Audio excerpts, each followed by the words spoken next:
The apparent murder of United Healthcare CEO Brian killed the top executive of America's largest private health and shot and killed the United Healthcare CEO. Shot in front of the Hilton Hotel. Surveillance video captures the moment a masked man pulls a gun with a silencer on United Healthcare CEO Brian Thompson Wednesday morning just after 6:45. We're freezing the video before he shoots the 50-year-old father of two.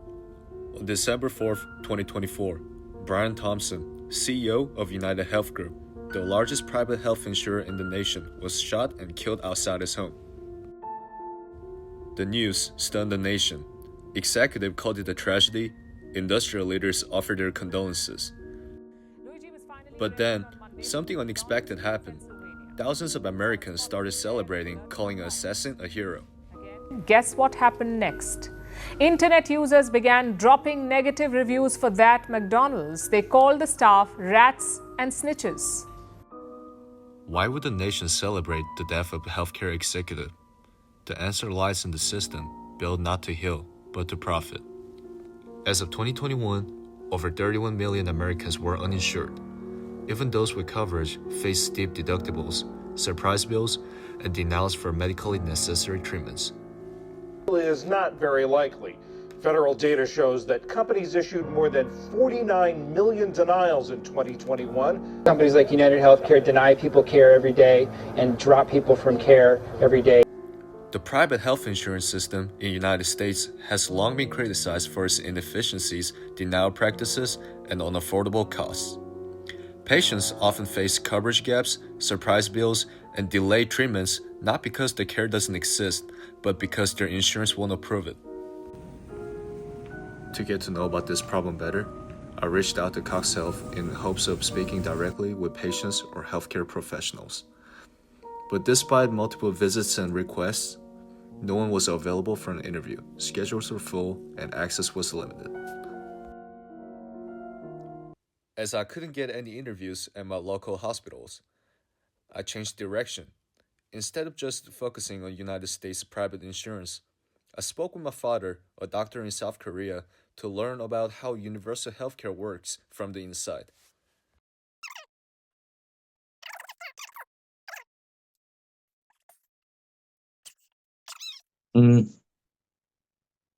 한국에서의 국민보험에 대한 전체적인 만족도가 어떠세요?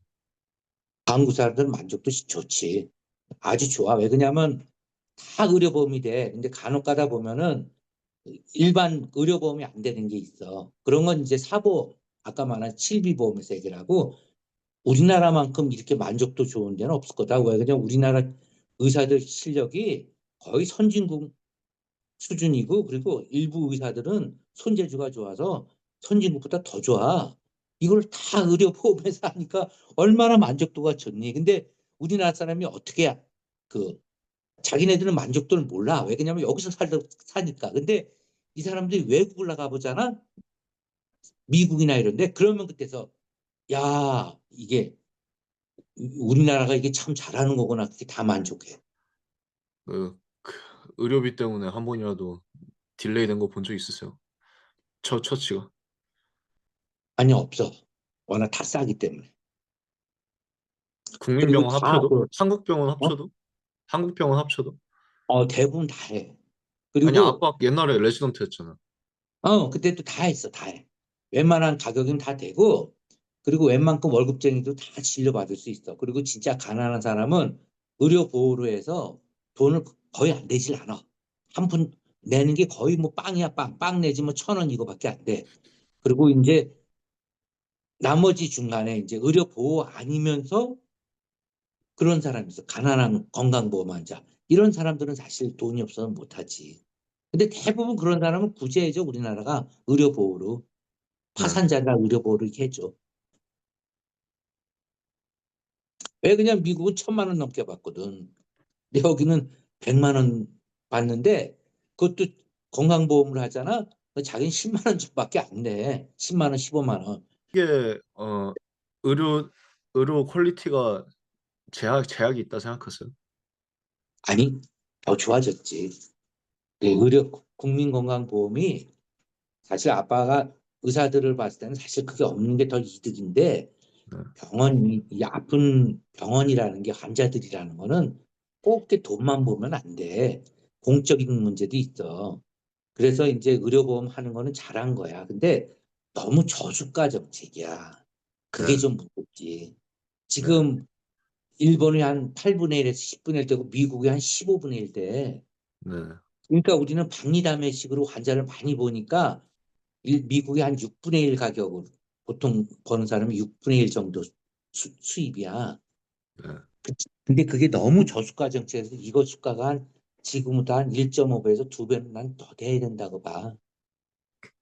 알았어. 충분히 넘어. 환자가 한 명 수술한 적. 바이바이. After interviewing my father, I saw the contrast between the universal healthcare and the United States private insurance model better. In Korea, universal coverage allows patients to focus on care, not cost, while private insurance is used to supplement, not gatekeep.